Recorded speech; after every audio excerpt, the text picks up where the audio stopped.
Another team who have gone trophyless this season, regardless of the fact that they did win the Community Shield at the start of the season. Manchester City, which is something that we have not been able to say for a very long time. And it's good to say that. It's so good to say that. Lost to Crystal Palace. Crystal Palace in the 119-year history, their first piece of silverware, Chuck, and congratulations to the Eagles, right? But Chuck, when Man City are concerned, and to not to go away from Crystal Palace, and I will shout them out as well. But when Man City are concerned, is this the start of the end, or do you think they bounce back immediately next season? I mean, I look at the team, right, and I expect better because Mamu's just tearing it up in the Bundesliga, right? And we know what happens sometimes. The Bundesliga to Premier doesn't quite work out. We know those things happen. Why did he take the penalty? I was getting to that point to go to, okay, so Haaland is a designated penalty taker. It's saved, isn't. So what I'm trying to get at, Jay, is that a lot of things are changing. A lot of un-City-like things are happening because Slovenia isn't quite shown. So is Doku. So is Grealish not playing. And I was saying this from the beginning of the season, and I'm still saying it now. I don't get sometimes the omission of Foden. Yeah, it hasn't been amazing, but who has in a City shirt? And sometimes he is your ace in your pack in terms of he's getting you answers, he's going to give you goals. Beginning of the end, it's good to see this, but I don't know if it's the beginning of the end because they still have good players. They still have Pep Guardiola at the head. They still got that money. There's talks that they might get the Florian Wirtz. So you hope, if you're a Manchester United fan like me, that it's a Bundesliga thing. When they come to the Prem, they fizzle out somehow. But yeah, I don't think it'd be wise to write them off so soon. It's been one long campaign. I know this season is a tester in terms of where you are, who you are, and they feel that, right? But so did Liverpool on so many accounts and so many occasions when they were chasing City. But here they are, and they've come up because of what you know Liverpool to be in terms of their quality and their standards. I think it would be foolish for us to write them off. If they lose Pep Guardiola and if they lose Kevin De Bruyne plus two other talents, then you're like, okay, maybe not. But for as long as you've got Haaland who's terrorizing defenders, if he's fit, he's going to be a handful. For as long as, and I think they've got, I wonder who's their sixth that they signed. Lopez. I forgot. I wanted to ask, is it Alcaraz? It's Alcaraz or Alvarez. One of those two. Or not helping. But I think for me, when Pep is letting go of players like Ferran Torres, Abo Alvarez, it's because he's got more in the tank. But now he's brought in players that they're not quite shining. So I don't know, Jay. It might just be, but I don't want to be too quick to say that. But I think it's one of those seasons, Jay, where at some point there's an anomaly, right? Because Newcastle for the first time, not for the first time, but in a long time, they won the Carabao Cup. Crystal Palace for the first time, they win the FA Cup. So maybe it's a blip in the season. If you're as good as Pep Guardiola, at some point you must hit a rut. At some point, it's only normal, right?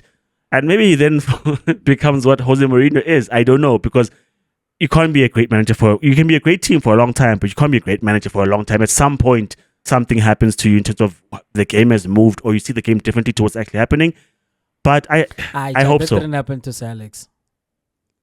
He literally went out. That's why it's the best ever. How do I know?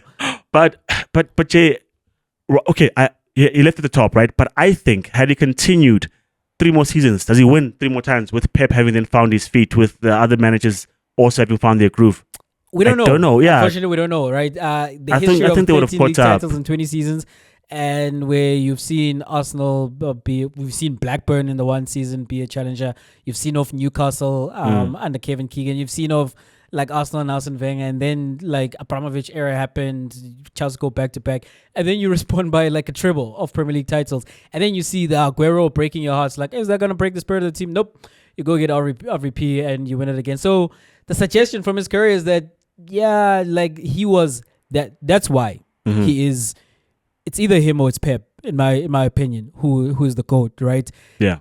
And Pep is about to get the opportunity to prove that he's like Sir Alex, that whatever adversity he comes across, he rises to it, and it's back to factory settings where they just continue winning. But I was going to say, but Pep has all the money. Sir Alex also had all the money at Manchester United.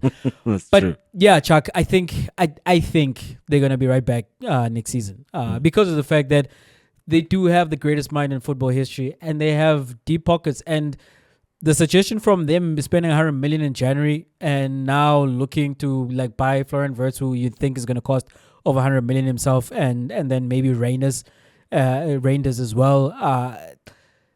They play they play with different rules, man. Like they play with different rules because when are these fines and these things coming into effect? so that was decided, right? We're just waiting to hear the outcome. And with the way that Manchester City are moving, it suggests to you that they're all good. there are no repercussions that are coming their way.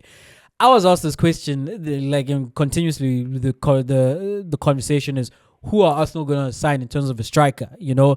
And when the conversation swings back to Alexander Isak, I always say we don't have enough money for that. Because if you're going to sign Zubimendi for 60 million and maybe you make another signing somewhere else, and if Isak, even if you weren't signing Isak, even if you weren't signing Zubimendi rather, and Isak costs like 120, 150 million, my feeling is that Arsenal cannot pay that kind of money.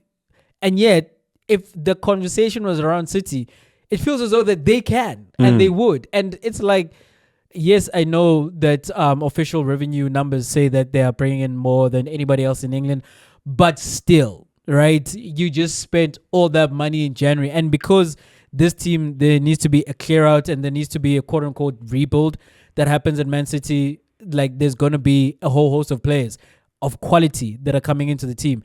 And their books will suggest that they are allowed to do that.